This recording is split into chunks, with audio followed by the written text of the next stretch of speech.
नमस्कार, लर्निंग मंत्रा के ऑनलाइन पाठशाला में आपका स्वागत है। मैं हूं आपके साथ विवेक मिश्र। दोस्तों, आपके टीजीटी, पीजीटी और जीआईसी परीक्षा की तारीखों की घोषणा हो चुकी है। अब आपको कमर कसना है और जितने भी आए हुए सवाल हैं, चाहे वो सामान्य अध्ययन, सिविल सर्विसेज परीक्षा के प्रश्न हों, चाहे आपको टीजीटी और पीजीटी परीक्षा के प्रश्न हों, जितने भी प्रश्न आपको मिल सकें, आपकी आंखों के सामने से होकर उन सभी प्रश्नों को गुजारना है। और इसके लिए आपको मेहनत करनी होगी, जिसमें हम आपके साथ हैं और आपका हम पूरा सहयोग करने के लिए भी तत्पर हैं। कभी यही बात हमको कही गई थी कि जितने भी आए हुए सवाल हैं उनको रट डालिए, उनको तैयार कर डालिए और उसी से आपकी परीक्षा के सारे सवाल मिलते हैं। तो उस समय हमको काफ़ी हास्यास्पद लग रहा था, लेकिन आज इस बात को मैं खुद महसूस करता हूं और इसीलिए आपसे अनुरोध भी करूंगा कि जितने भी आए हुए सवाल हैं उन सभी सवालों को आप ज़रूर एक बार आपकी आंखों के सामने से होकर गुजारिए, ताकि आपकी परीक्षा में अगर रिपीट होने वाले सवाल हों, क्योंकि रिपीट होने वाले सवालों की संख्या की अगर हम लोग बात करते हैं तो कभी कभी 50 से लेकर के 60-70% तक क्वेश्चंस जो होते हैं वो आपकी परीक्षा में रिपीट वाले ही होते हैं। तो इसलिए रिपीट वाले सवाल आपकी परीक्षा में गलत ना होने पाएँ, इस बात का आप ख्याल रखें। इसी के मद्देनज़र हम लोग इतिहास में प्रागैतिहासिक काल से अपने सवालों की शुरुआत कर रहे हैं। यहाँ पर मैं आपको कोई डिस्क्रिप्शन नहीं दूंगा, सिर्फ आपको क्वेश्चन पढ़ूंगा और आंसर बोलूँगा, ताकि आप इसको बार बार रिवाइज कर सकें और जो भी आपकी परीक्षा में रिपीट होने वाले सवाल आएँ तो उसको आप सही सही टिक लगा सकें। हमारा आज का पहला सवाल है, ताम्रस्म काल में महाराष्ट्र के लोग मृतकों के शरीर को फर्श के नीचे किस तरह रखकर दफनाते थे? तो आंसर हो जाएगा आपका विकल्प संख्या ए। यहाँ पर होगा उत्तर से दक्षिण की ओर अपना दफनाते थे। तो यहाँ पर क्या हो गया, ताम्रस्म काल में महाराष्ट्र के लोग मृतकों के शरीर को फर्श के नीचे जो दफनाते थे वो किस दिशा में दफनाते थे? तो उत्तर से दक्षिण दिशा में उनको दफनाया जाता था। अब हम लोग बढ़ते हैं अपने अगले सवाल की तरफ। दूसरा सवाल है, प्राचीन भारत में हुई वैज्ञानिक प्रगति के संदर्भ में निम्नलिखित में से कौन से कथन सही हैं? तो यहाँ आपको 4 कथन दिए गए हैं। सही जवाब होगा आपका विकल्प संख्या सी, आपका यहाँ पर सही होगा। 1, 3 और 4 सही हैं। यानी कि जो प्राचीन भारत में वैज्ञानिक प्रगति हुई है, इसमें प्रथम शती ईस्वी में विभिन्न प्रकार के विशिष्ट शल्य औजारों का उपयोग आम बात थी। इसके साथ में 5वीं शती ईस्वी में कोण के ज्या का सिद्धांत ज्ञात हुआ और चौथा स्टेटमेंट है 7वीं सदी ईस्वी में चक्रीय चतुर्भुज का सिद्धांत ज्ञात था। और यहाँ पर जो आपका आंसर नहीं होगा वो है कथन संख्या 2। तो यहाँ पर आप इन तीनों कथनों को ध्यान में रखेंगे और आंसर आपका हो जाएगा विकल्प संख्या सी। तीसरा सवाल है, खाद्यान्नों की कृषि सर्वप्रथम कहाँ पर प्रारंभ हुई थी? तो खाद्यान्नों के लिए जो कृषि थी वो सबसे पहले कहाँ पर प्रारंभ हुई थी, ये आंसर आपको बताना है। तो सही जवाब हो जाएगा नवपाषाण काल में। यानी कि खाद्यान्नों की जो कृषि सर्वप्रथम प्रारंभ हुई है वो कहाँ पर हुई है? तो नवपाषाण काल में हुई है। अगला सवाल है, उत्खनित प्रमाणों के अनुसार पशुपालन का प्रारंभ कहाँ पर हुआ था? तो पशुपालन का जो प्रारंभ हुआ था वो मध्यपाषाण काल में हुआ। खाद्यान्नों की कृषि प्रारंभ कहाँ हुई है? तो नवपाषाण काल में। और पशुपालन की बात कहाँ पर होती है? मध्यपाषाण काल में। अगला सवाल है, निम्नलिखित में से किसे फलक संस्कृति कहा जाता है? तो फलक संस्कृति हम किसको कहते हैं? तो आंसर होगा मध्य पुरापाषाण संस्कृति को फलक संस्कृति भी कहा जाता है। इसको आप ध्यान रखेंगे, आंसर हो जाएगा मध्य पुरापाषाण कालीन संस्कृति। अगला सवाल है, मध्य पाषाणिक संदर्भ में वन्य धान का प्रमाण कहाँ से मिलता है? तो इसका सही जवाब हो जाएगा आपका विकल्प संख्या ए, चौपानी मांडो। इसके बाद है हमारा क्वेश्चन नंबर 7, प्राचीन कलाकृतियों का प्रमाण संबंधित है किससे? प्राचीन कलाकृतियों का प्रमाण मिलता है तो प्राचीनतम कलाकृतियों का जो प्रमाण मिलता है वो उच्च पूर्व पाषाण काल से मिलता है। आंसर आपका इसमें सी सही हो जाएगा।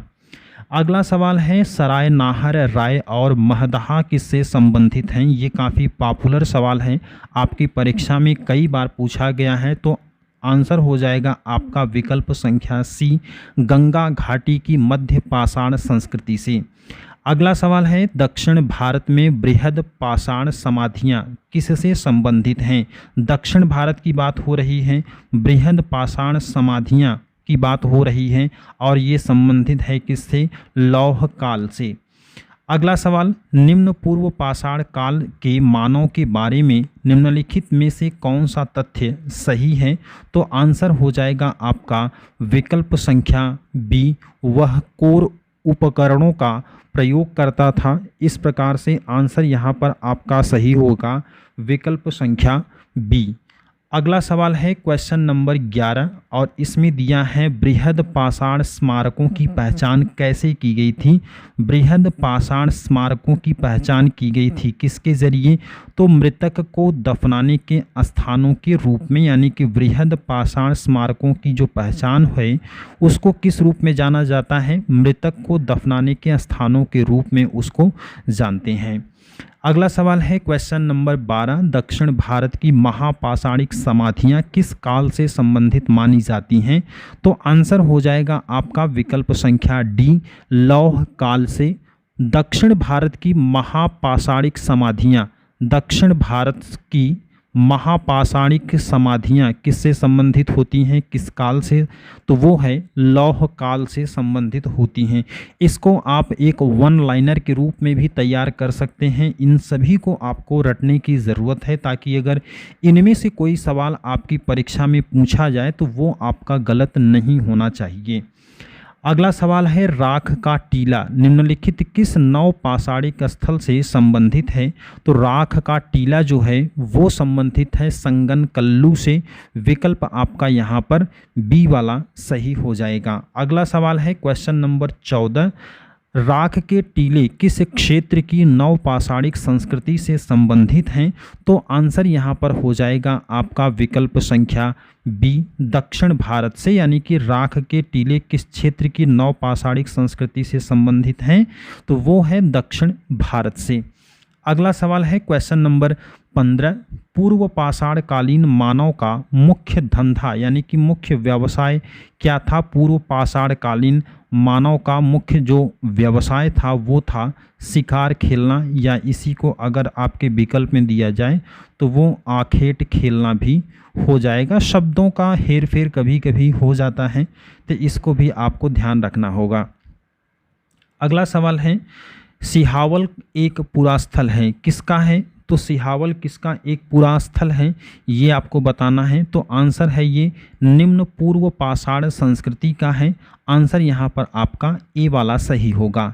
अगला सवाल है क्वेश्चन नंबर 17, लंबवत पुरातात्विक उत्खनन के द्वारा किसी संस्कृति के इनमें से किस पक्ष का विशेष ज्ञान होता है? तो सही जवाब होगा आपका विकल्प संख्या डी हो जाएगा, संस्कृति के काल मापन का। अगला सवाल है क्वेश्चन नंबर 18, अल्मोड़ा के निकट लखू ओडयार पर लाल रंग से उकेरी गई जो मानव आकृतियां मिली हैं वो किस काल से संबंधित हैं? तो ये पाषाण काल से संबंधित हैं। अल्मोड़ा के निकट लखू ओडयार पर लाल रंग से उकेरी गई मानव आकृतियां ये कहाँ से मिली हैं? एक सवाल आपको ये भी पूछा जा सकता है। तो आंसर हो जाएगा आपका अल्मोड़ा से। और किस काल से ये संबंधित हैं? तो आंसर हो जाएगा पाषाण काल से। अगला सवाल है क्वेश्चन नंबर 19, प्राचीन काल में आर्यों के जीविकोपार्जन का मुख्य साधन क्या था? तो प्राचीन काल में आर्यों, यहाँ पर आर्यों की बात की गई थी, तो आर्यों का प्राचीन काल में आर्यों के जीविकोपार्जन का मुख्य साधन क्या था? वो था कृषि करना। अगला सवाल है क्वेश्चन नंबर 20, निम्नलिखित में से किसको चालकोलिथिक युग भी कहा जाता है। तो चालकोलिथिक युग भी हम कहते हैं ताम्र पाषाण युग को, यानी कि कॉपर एज को हम क्या कहते हैं, ध्यान रखिएगा। जीएस में भी कई बार सवाल पूछा गया है, तो ये हो जाएगा आपका ताम्र पाषाण युग। अगला सवाल है क्वेश्चन नंबर 21। मध्य प्रदेश में प्रागैतिहासिक शिलाचित्र कहाँ पाए जाते हैं? तो प्रागैतिहासिक शिलाचित्र ये कहाँ पाए जाते हैं? तो ये भीमबेटका में पाए जाते हैं। प्रागैतिहासिक, ध्यान रखिएगा, प्रागैतिहासिक शैल चित्र कहाँ पाए जाते हैं? तो ये पाया जाता है भीमबेटका में। अगला सवाल है भारत में किस शिलाश्रय से सर्वाधिक चित्र प्राप्त हुए हैं? आंसर हो जाएगा आपका भीमबेटका से। तो ये शिलाश्रय की बात हो रही है या शिलाचित्र की बात हो रही है, तो आंसर हो जाएगा आपका भीमबेटका से मिला हुआ है। अगला सवाल है क्वेश्चन नंबर 23। भारत के कुछ क्षेत्रों में लोग जमीन के अंदर गड्ढों में रहते थे, इस बात का संकेत खुदाई से निम्नलिखित में मिलता है। कहाँ पर मिलता है? तो ये मिला है जम्मू कश्मीर में। आंसर आपका हो जाएगा बी वाला। सवाल है कि भारत के कुछ क्षेत्रों में लोग जमीन के अंदर गड्ढों में रहते थे, इस बात का संकेत खुदाई से निम्नलिखित में मिलता है। कहाँ पर? तो वो है जम्मू कश्मीर में। अगला सवाल है क्वेश्चन नंबर 24। नवपाषाण कालीन गर्त निवासों के अवशेष कहाँ से मिले हैं? तो ये मिला है आपका 1 और 2, यानी कि बुर्जहोम और गुफक्राल से मिला हुआ है। अगला सवाल है क्वेश्चन नंबर 25। मानव समाधानों में कुत्ते दफनाए गए थे, कहाँ पर कुत्ते दफनाने का हमें साक्ष्य मिलता है? तो आंसर हो जाएगा बुर्जहोम में। आंसर इसको आप ऐसे भी याद रखिए, बुर्जहोम में हमें क्या मिला था? कुत्ते को दफनाए जाने का साक्ष्य हमको मिल चुका है। अगला सवाल है गर्त निवास निम्न में से किस संस्कृति का विशिष्ट लक्षण है? तो गर्त निवास जो है वो कश्मीर घाटी की नवपाषाणी के संस्कृति, यानी कि गर्त माने गड्ढे खोदकर निवास करना। तो आंसर क्या हो जाएगा आपका? विकल्प संख्या डी, कश्मीर घाटी की नवपाषाणी के संस्कृति सही जवाब हो जाएगा डी वाला। अगला सवाल है क्वेश्चन नंबर 27। निम्नलिखित में से किस स्थल से मानव कंकाल के साथ कुत्ते का कंकाल भी समाधान से प्राप्त हुआ है? तो मानव कंकाल के साथ कुत्ते का कंकाल भी मिला है, कहाँ पर? तो वो मिला है बुर्जहोम में ही। आंसर आपका हो गया बी। अगला सवाल है निम्नलिखित में से किस स्थान पर मानव के साथ कुत्ते को दफनाए जाने का साक्ष्य मिला है? तो यहाँ पर वो बुर्जहोम का विकल्प नहीं है, तो बुर्जहोम यहाँ पर दिया गया है। आंसर आपका हो जाएगा विकल्प संख्या ए। अगला सवाल है निम्नलिखित में से किस स्थान पर नवपाषाण स्तर पर गेहूं और जौ की खेती के सर्वप्रथम प्रमाण मिले हैं? तो गेहूं और जौ की खेती के लिए नवपाषाण स्तर पर गेहूं और जौ की खेती के लिए हमको प्रमाण कहाँ से मिला है? मेहरगढ़ से। अगला है बुर्जहोम के नवपाषाण कालीन समाधानों में मनुष्य के साथ किस पालतू जीव को दफनाने की प्रथा प्रचलित थी? तो आंसर आपका यहीं पर मिल जाएगा, कुत्ता। अगला सवाल है क्वेश्चन नंबर 31 है। निम्नलिखित में से किस एक पुरास्थल से पाषाण संस्कृति से लेकर हड़प्पा सभ्यता तक के सांस्कृतिक अवशेष प्राप्त हुए हैं? सही जवाब हो जाएगा यहाँ पर आपका विकल्प संख्या बी, मेहरगढ़ है। अब यहाँ पर देखिए, पुरास्थल से पाषाण संस्कृति से लेकर हड़प्पा सभ्यता तक के सांस्कृतिक अवशेष कहाँ से प्राप्त हुए हैं? तो ये आंसर हो जाएगा आपका मेहरगढ़ से। अगला सवाल है भारत में व्यवस्थित कृषि का प्राचीनतम प्रमाण कहाँ से मिलता है? भारत में व्यवस्थित कृषि का प्राचीनतम प्रमाण मिलता है मेहरगढ़ से। आंसर आपका ए सही होगा। अगला सवाल है क्वेश्चन नंबर 33। भारतीय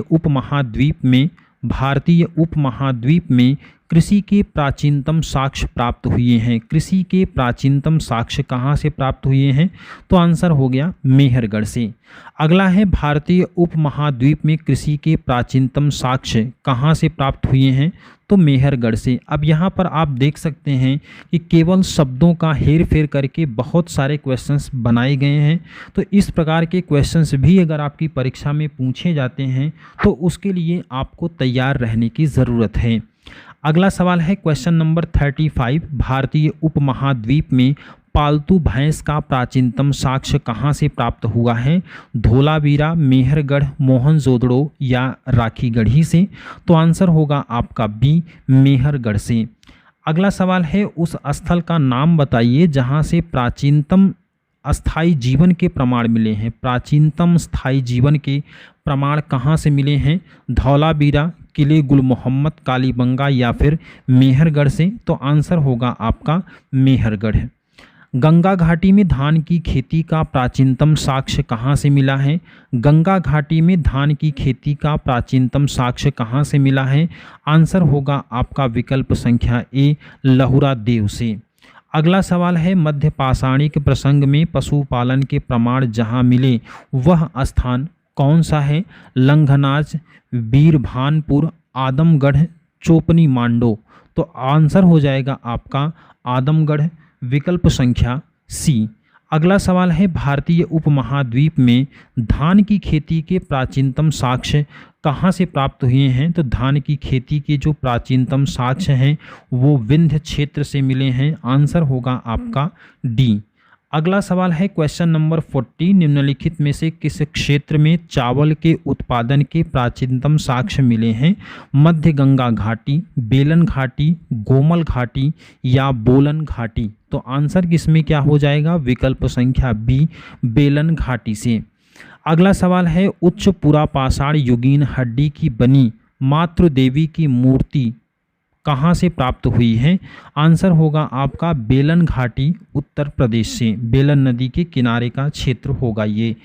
निम्नलिखित में से किस क्षेत्र में पुरापाषाण काल, मध्यपाषाण काल और नवपाषाण काल के अवशेष एक क्रम में पाए गए हैं? तो आंसर होगा आपका बेलन घाटी।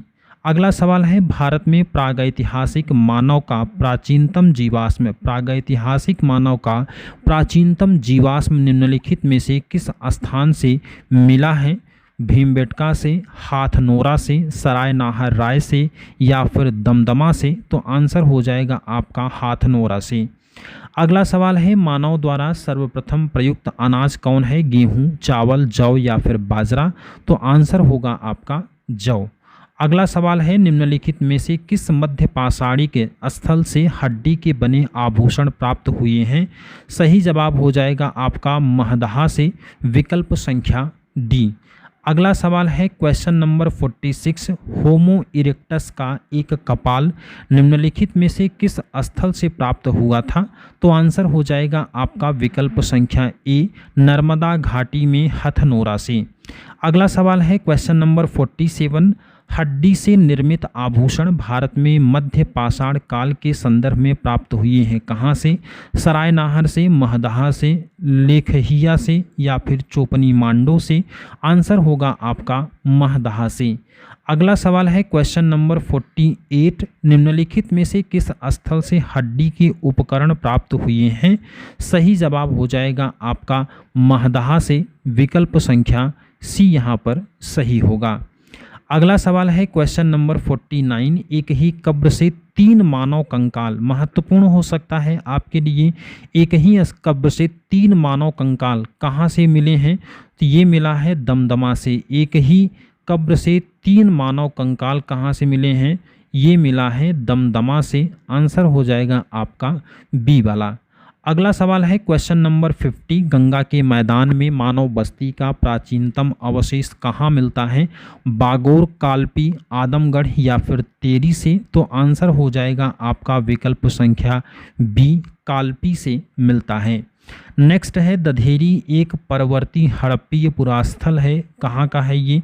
दधेरी कहाँ पर है ये आपको सवाल में मुख्य तौर पर पूछा गया है। तो दधेरी आपको बताना है कहाँ पर है, जम्मू में है या फिर पंजाब में है या फिर हरियाणा में है या फिर उत्तर प्रदेश में है। तो क्या आंसर आप लगाएंगे? तो आंसर हो जाएगा आपका विकल्प संख्या बी, ये पंजाब में है। अगला सवाल है क्वेश्चन नंबर 52 और इसमें दिया गया है विंध्य क्षेत्र के किस शिलाश्रय से सर्वाधिक मानव कंकाल मिले हैं? मोरहना पहाड़ से, घघरिया से, बघही खोर, लेखहिया से? तो आंसर हो जाएगा आपका यहाँ पर विकल्प संख्या डी आपका सही हो जाएगा, आंसर होगा लेखहिया से। अगला सवाल है क्वेश्चन नंबर 53, गैरिक मृदभांड पात्र यानी कि OCP का नामकरण कैसे हुआ था? तो OCP का नामकरण कैसे हुआ है, कहाँ पर? हस्तिनापुर में, अहिछत्र में, नोह में या फिर लाल किला में? तो आंसर हो जाएगा आपका विकल्प संख्या ए, हस्तिनापुर में। अगला सवाल है क्वेश्चन नंबर 54, नवदा तोली किस राज्य में अवस्थित है? गुजरात में है, महाराष्ट्र में है, छत्तीसगढ़ या फिर मध्य प्रदेश में? तो आंसर हो जाएगा आपका विकल्प संख्या डी, मध्य प्रदेश में, यानी कि नवदा तोली किस राज्य में स्थित है? तो आंसर हो गया आपका विकल्प संख्या डी, मध्य प्रदेश में। अगला सवाल है क्वेश्चन नंबर 55, पाषाण उपकरण निर्माण का एक केंद्र ईसामपुर निम्न में से किस राज्य में स्थित है? तो अगर आपको पूछा जाए ईसामपुर, और ईसामपुर कैसा है? पाषाण उपकरण निर्माण का एक केंद्र है, ये किस राज्य में स्थित है? आंसर अगर आपको बताना होगा तो ये कहाँ पर है? कर्नाटक में स्थित है। तो इस तरह से आप इनमें सही जवाब इसको लगा सकते हैं। अगला सवाल है किस स्थल पर काले और लाल मृदभांडों की स्तरीय स्थिति को OCP या PGW के मध्य सर्वप्रथम पहचाना गया था? तो आंसर इसमें होगा आपका विकल्प संख्या डी, अतरंजी खेड़ा। अगले सवाल में दो सूचियां आपको दी गई हैं, सूची 1 और सूची 2। दोनों सूचियों को आपको मैच करवाना है और मैच करवाने के बाद आपको अपने सही जवाब को देना है। तो इस तरह से आप दोनों सूचियों को देख सकते हैं। यहाँ पर आपको एक तरफ दिया गया है सूचियाँ A, B, C और D, और दूसरी तरफ आपको नंबरिंग दिया है। इनमें से कौन सही सुमेलित है, कौन सा सही सुमेलित नहीं है, या आपको सही सही सुमेल लगाना होगा। तो इस तरह के क्वेश्चंस आपकी परीक्षाओं में, खास करके PGT की परीक्षा में ज़्यादा पूछे जाते हैं। बड़े सवाल होते हैं तो PGT में इनको ज़्यादा पूछा जाता है। तो ऐसे में इसका जो सही जवाब हो जाएगा वो होगा विकल्प संख्या डी। इसको आप मैच करवा करके मिला लेंगे।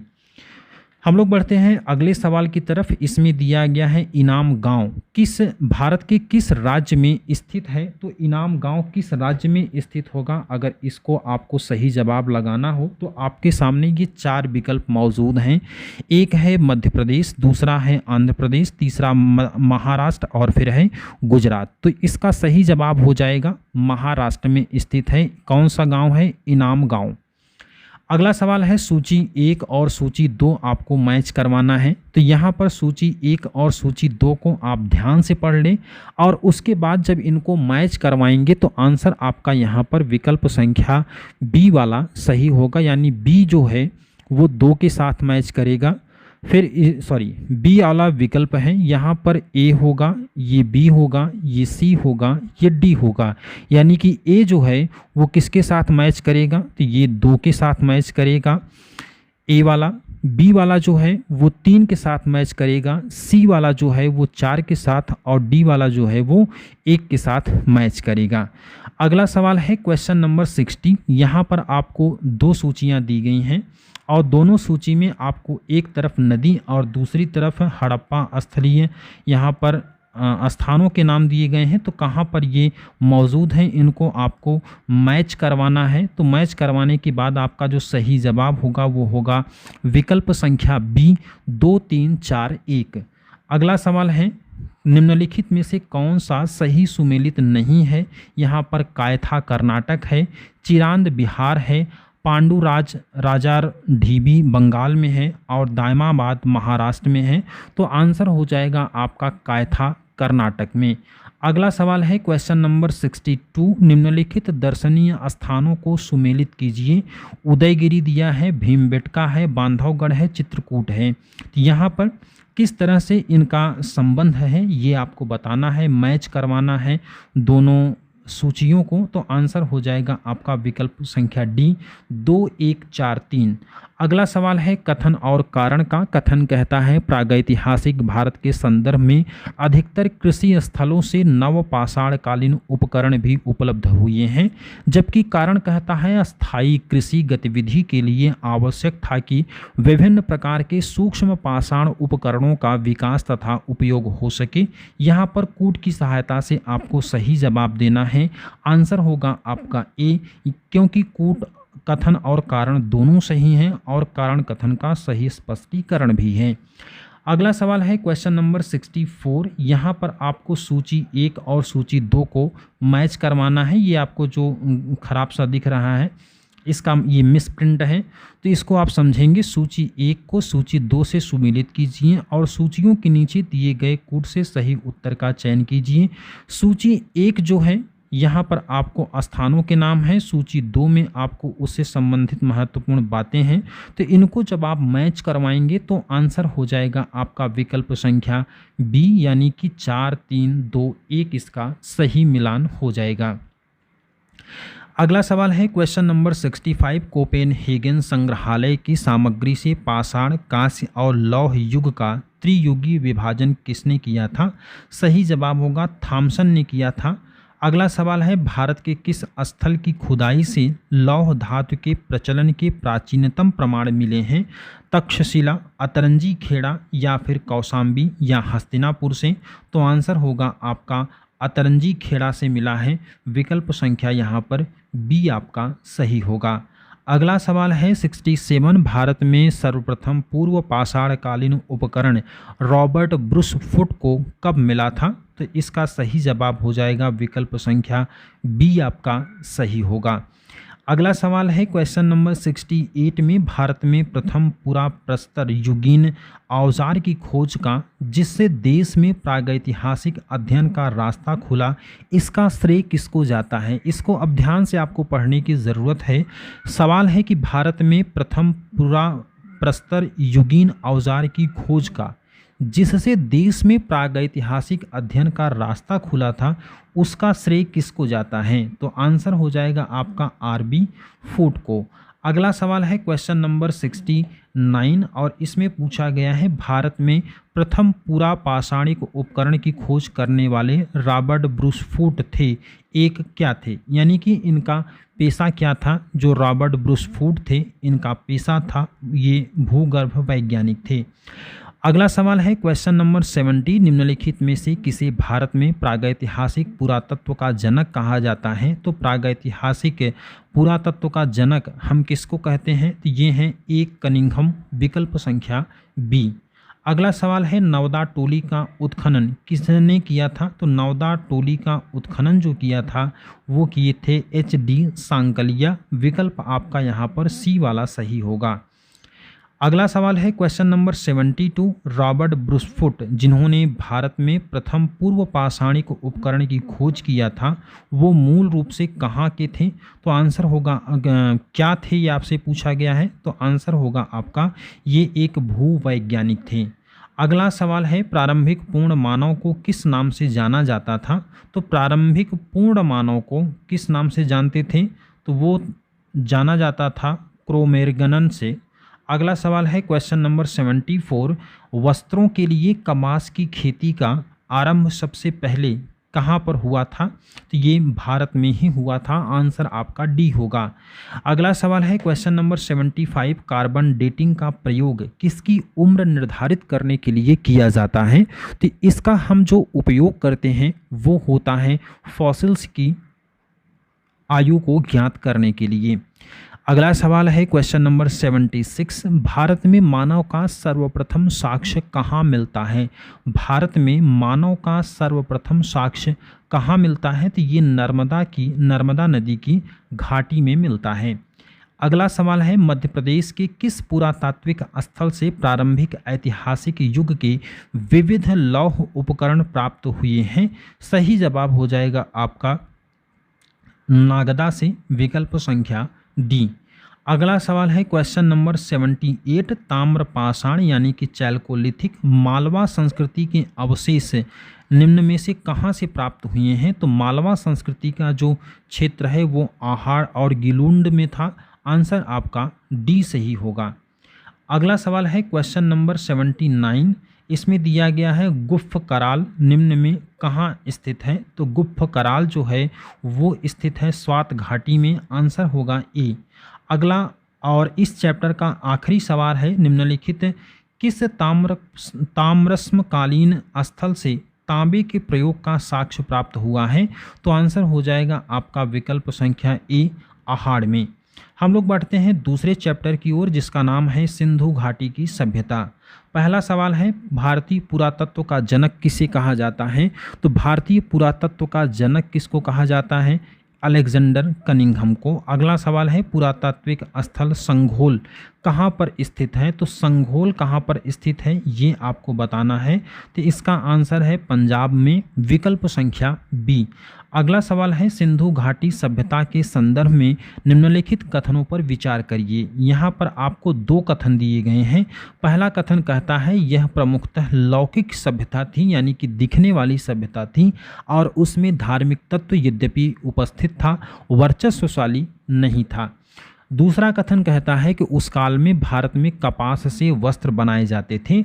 अब इसी के आधार पर आपको बताना है कि उपर्युक्त में से कौन सा या कौन से कथन सही है या सही हैं। तो यहाँ पर आपका सही जवाब हो जाएगा विकल्प संख्या सी, 1 और 2 दोनों सही हैं। अगला सवाल है निम्नलिखित में से कौन सा या कौन से लक्षण सिंधु सभ्यता के लोगों का सही चित्रण करता है या करते हैं। सही जवाब हो जाएगा आपका विकल्प संख्या बी, केवल और केवल 2 करता है, यानी कि वे देवियों और देवताओं दोनों की पूजा किया करते थे। ये बात आप ध्यान रखें कि सिंधु घाटी सभ्यता के जो लोग थे वो देवी और देवता दोनों की ही पूजा किया करते थे। तो इस बात को आपको ध्यान रखने की ज़रूरत है। अगला सवाल है क्वेश्चन नंबर 5 में किस पशु के अवशेष सिंधु घाटी सभ्यता से प्राप्त नहीं हुए हैं। किस पशु के अवशेष सिंधु घाटी सभ्यता से प्राप्त नहीं हुए हैं। तो हालांकि इसका आंसर भी यहाँ पर मौजूद नहीं है, तो आप इसको बता सकते हैं अगर आपको आंसर पता है। तो इसका राइट आंसर क्या होगा ये आपको बता दें तो आप बता दीजिएगा इसको कमेंट करके, तो हम इसको पिन कर देंगे और ये आपको कमेंट बॉक्स में सबसे ऊपर दिखेगा। अगला सवाल है क्वेश्चन नंबर 6 सिंधु घाटी सभ्यता के संदर्भ में निम्नलिखित पशुओं पर विचार करिए। यहाँ पर सिंधु घाटी सभ्यता से संबंधित बैल है, हाथी है, गैंडा है। अब आपको बताना है कि निम्नलिखित में से किस पशु या किन पशुओं की आकृति या आकृतियाँ सिंधु मुद्राओं पर पाई जाती हैं। सही जवाब हो जाएगा आपका सभी की पाई जाती हैं, चाहे वो बैल हो, हाथी हो, गैंडा हो। अगला सवाल है सिंधु सभ्यता के लोग किससे परिचित नहीं थे। बाघ से परिचित नहीं थे या अजगर से या अश्व से या फिर शेर से, हाथी से। तो इसमें आपका सही जवाब हो जाएगा विकल्प संख्या बी वाला सही होगा। केवल और केवल 5 से संबंधित नहीं थे, बाकी सभी से ये संबंधित थे, यानी कि शेर से संबंधित नहीं थे। अगला सवाल है क्वेश्चन नंबर 8 सैंधव मुद्राओं का सर्वाधिक प्रचलित अभिप्राय निम्नलिखित में से कौन है। गज, वृषभ, गैंडा या एक श्रृंग पशु।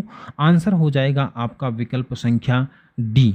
अगला सवाल है क्वेश्चन नंबर 9 सिंधु सभ्यता का व्यापार कहाँ होता था। तो सिंधु सभ्यता का व्यापार कहाँ पर होता है, यानी कि किस स्थान से किस देश के लिए होता है। तो आंसर हो जाएगा आपका विकल्प संख्या डी यहाँ पर सही होगा। 1, 2 और 4 यहाँ पर सही हैं, यानी कि ईरान से होता था, अफ़गानिस्तान से होता था और राजस्थान से होता था।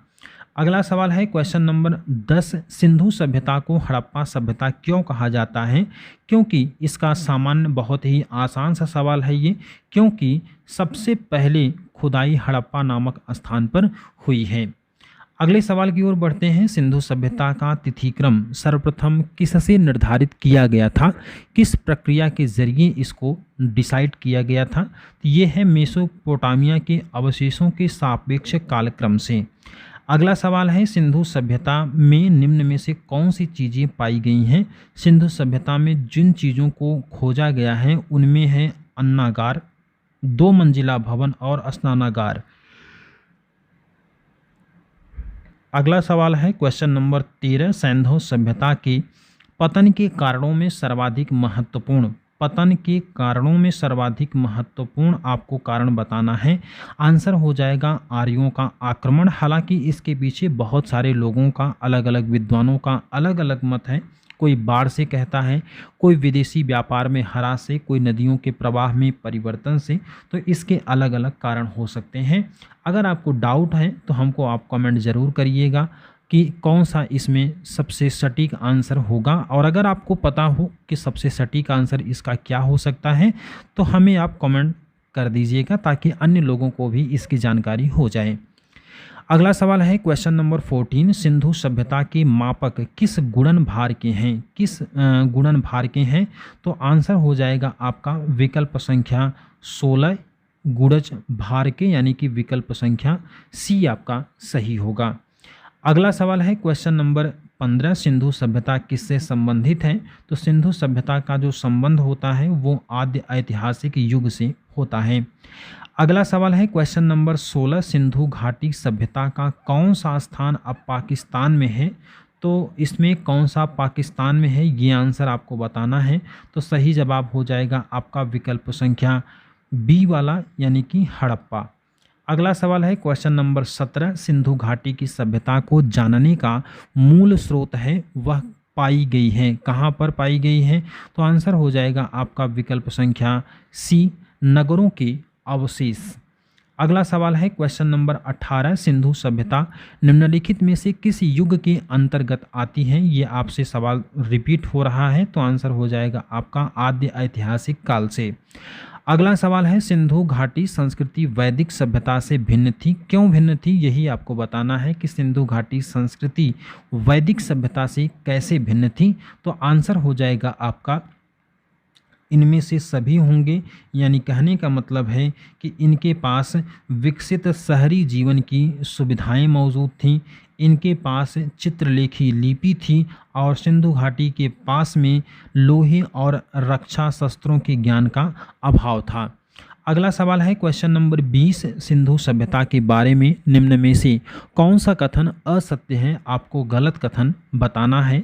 तो आंसर हो जाएगा यहाँ पर आपका विकल्प संख्या डी, लोग लोहे से परिचित थे। क्वेश्चन नंबर 21 में है, निम्नलिखित में से कौन पुरातात्विक स्थल सिंधु सभ्यता से संबद्ध नहीं है? तो सिंधु सभ्यता से बुर्ज होन का संबंध नहीं है। अगला सवाल है, पुरातात्विक साक्ष्य से प्रकट हुआ है कि सिंधु घाटी सभ्यता के निम्नलिखित प्राचीन सभ्यता से संबंध थे, किससे संबंधित था ये? तो ये आंसर हो जाएगा आपका इराक से संबंधित थे। अगले सवाल में, सिंधु घाटी सभ्यता जानी जाती है किस व्यवस्था के लिए जाना जाता है इसको? तो आंसर हो जाएगा आपका सभी के लिए जाना जाता है, क्योंकि यहाँ पर नगर नियोजन अच्छा था। मोहनजोदड़ो और हड़प्पा के लिए भी जाना जाता है, कृषि संबंधी कार्यों के लिए भी और अपने उद्योगों के लिए भी। तो इस तरह से आंसर हो जाएगा आपका विकल्प संख्या डी। अगला सवाल है, निम्नलिखित में से कौन सा सिंधु घाटी की सभ्यता से संबंधित स्थल नहीं है? सिंधु घाटी की सभ्यता से संबंधित स्थल कौन सा इसमें नहीं है? तो आंसर हो जाएगा आपका विकल्प संख्या सी, पाटलिपुत्र। अगला सवाल है, निम्नलिखित में से किस पशु की आकृति जो मुहर पर मिली है जिससे ज्ञात होता है कि सिंधु घाटी एवं मेसोपोटामिया के मध्य व्यापारिक संबंध थे? तो आंसर हो जाएगा आपका विकल्प संख्या सी, बैल से। अगला सवाल है, निम्नलिखित में से किस पशु का अंकन हड़प्पा संस्कृति की मुहरों पर नहीं मिलता है? तो आंसर हो जाएगा आपका घोड़ा, विकल्प संख्या सी। अगला सवाल है क्वेश्चन नंबर 27, सिंधु घाटी की सभ्यता की अधिकतर मुहरें किस पदार्थ से निर्मित की गई थीं? सिंधु घाटी की सभ्यता की अधिकांश मुहरें किस पदार्थ से बनी हुई हैं? तो ये सेलखड़ी से बना है, आंसर होगा ए। अगला सवाल है, सिंधु घाटी के लोग विश्वास करते थे, किस बात में विश्वास करते थे? तो ये मातृशक्ति में विश्वास करते थे। अगला सवाल है, अवेस्ता और ऋग्वेद में समानता है, किस बात का? अवेस्ता किस क्षेत्र से संबंधित है? तो अवेस्ता जो है वो ईरान से संबंधित है। अगला सवाल है, सिंधु घाटी सभ्यता के लोग किसके साथ व्यापार करते थे, या इसमें से कौन सा ऐसा फैक्ट है जो सिंधु घाटी की सभ्यता से मेल खाता है? आंसर हो जाएगा यहाँ पर ए वाला, सुमेरिया के साथ व्यापारिक संबंध रखते थे। सैंधव सभ्यता के महान स्नानागार कहाँ से प्राप्त हुआ है? आसान सा सवाल है, आंसर हो जाएगा आपका ए मोहनजोदड़ो। नीचे 32 क्वेश्चन में दिया गया है दो वाक्यांश कथन और कारण के रूप में। कथन कहता है मोहनजोदड़ो और हड़प्पा नगर अब विलुप्त हो गए हैं, पहला स्टेटमेंट हो गया। जबकि इसका रीज़न क्या है कि वह खुदाई के दौरान प्रकट हुए थे। इनमें से आपको कौन सा सही आंसर होगा यही आपको बताना है। तो आंसर इसका हो जाएगा विकल्प संख्या बी। कथन और कारण दोनों सही हैं, लेकिन कारण कथन का सही स्पष्टीकरण नहीं होगा। अगला सवाल है क्वेश्चन नंबर 33। मोहनजोदड़ो की सबसे बड़ी इमारत कौन थी? तो मोहनजोदड़ो की जो सबसे बड़ी इमारत है वो है महान अन्नागार, विकल्प संख्या बी। अगला सवाल है मोहनजोदड़ो में बृहद स्नानागार परिसर के तालाब में सीढ़ियाँ थीं, किस तरफ से किस तरफ की ओर थी? तो आंसर आपको लगाना है और आंसर यहाँ पर हो जाएगा आपका विकल्प संख्या सी, यानी कि 1 और 2, यानी कि उत्तर पार्श्व में और दक्षिणी पार्श्व में। आंसर हो जाएगा सी वाला। अगला सवाल है क्वेश्चन नंबर 35। यहाँ पर आपसे पूछा गया है क्वेश्चन नंबर 35 में कि सिंधु घाटी सभ्यता की विकसित अवस्था में निम्नलिखित में से किस स्थल से घरों में कुओं के अवशेष मिले हैं? कुआं का अवशेष कहाँ से मिला है? ये मोहनजोदड़ो से मिला है। अगला है क्वेश्चन नंबर 36। यहाँ पर पूछा गया है मोहनजोदड़ो के विषय में निम्नलिखित में से कौन सा एक कथन सही है? आंसर हो जाएगा आपका विकल्प संख्या सी, स्नानागार का फर्श पकी हुई ईंटों का बना हुआ था। ये आपका सही जवाब हो जाएगा। अगला सवाल है मोहनजोदड़ो की प्रसिद्ध पशुपति मुहर पर देवता किन पशुओं से घिरा हुआ है? तो आंसर होगा आपका चीता से, गैंडा से, भैंसा और हाथी से। अगला सवाल है 38। मोहनजोदड़ो से प्राप्त पशुपति की मुहर पर निम्न में कौन अंकित नहीं है? तो यहाँ पर बैल नहीं है, आंसर होगा डी। अगला सवाल है क्वेश्चन नंबर 39। निम्नलिखित स्थानों में से किस एक स्थान पर सिंधु घाटी सभ्यता से संबद्ध विख्यात वृषभ मुद्रा प्राप्त हुई है? आंसर हो जाएगा आपका विकल्प संख्या डी, मोहनजोदड़ो से। अगला सवाल है क्वेश्चन नंबर 40। निम्नलिखित में से हड़प्पा संस्कृति के किस स्थल से कब्रिस्तान के प्रमाण नहीं मिलते हैं? तो आंसर हो जाएगा आपका विकल्प संख्या डी, मोहनजोदड़ो से कब्रिस्तान के प्रमाण नहीं मिलते हैं। अगला सवाल है क्वेश्चन नंबर 41। मोहनजोदड़ो निम्नलिखित में से कहाँ पर स्थित है? तो मोहनजोदड़ो कहाँ पर स्थित है? तो ये पाकिस्तान के सिंध प्रांत में स्थित है। मोहनजोदड़ो कहाँ पर स्थित है? वही सवाल है, आंसर हो जाएगा पाकिस्तान के सिंध प्रांत में। अगला क्वेश्चन है हड़प्पा संस्कृति के निम्नलिखित में से कौन से स्थल कच्छ प्रदेश में स्थित हैं? तो कच्छ प्रदेश में देसलपुर स्थित है और उसके साथ में धौलावीरा। अगला है कांसे की नर्तकी की मूर्ति उत्खनन द्वारा प्राप्त हुई है, कहाँ से प्राप्त हुई है? ये हुई है मोहनजोदड़ो से। अगला सवाल है क्वेश्चन नंबर 45। सिंधु घाटी सभ्यता का पत्तन नगर कौन था? तो सिंधु घाटी सभ्यता का पत्तन नगर लोथल था। आंसर आपका सी सही होगा। क्वेश्चन नंबर 46 में है निम्नलिखित में से कौन सा एक हड़प्पा का बंदरगाह है? तो हड़प्पा का बंदरगाह कौन सा होगा? तो लोथल होगा। किस स्थल से युगल स्त्री पुरुषों के समाधान का साक्ष्य प्राप्त हुआ है? तो ये लोथल से प्राप्त हुआ है, स्त्री और पुरुषों के साथ में।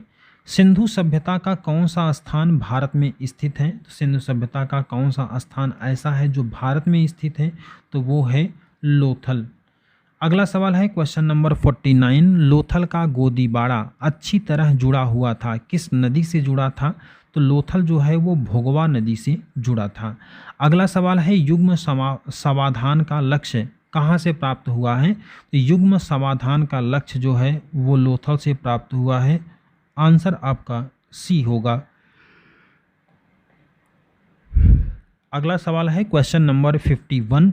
किस हड़प्पीय स्थल से चावल का साक्ष्य प्राप्त हुआ है? चावल का साक्ष्य कहाँ से मिला है? तो आंसर होगा लोथल से। अगला सवाल है निम्नलिखित में से वह कौन सी नदी है जिसे लोथल का गोदी क्षेत्र एक नहर के द्वारा जुड़ा हुआ है? तो आंसर हो जाएगा आपका विकल्प संख्या बी, भोगवा नदी से। अगला सवाल है, मृड पट्टिका पर उत्कीर्ण सींग युक्त देवता की कृति प्राप्त हुई है, कहाँ से प्राप्त हुई है? तो आंसर होगा आपका लोथल से।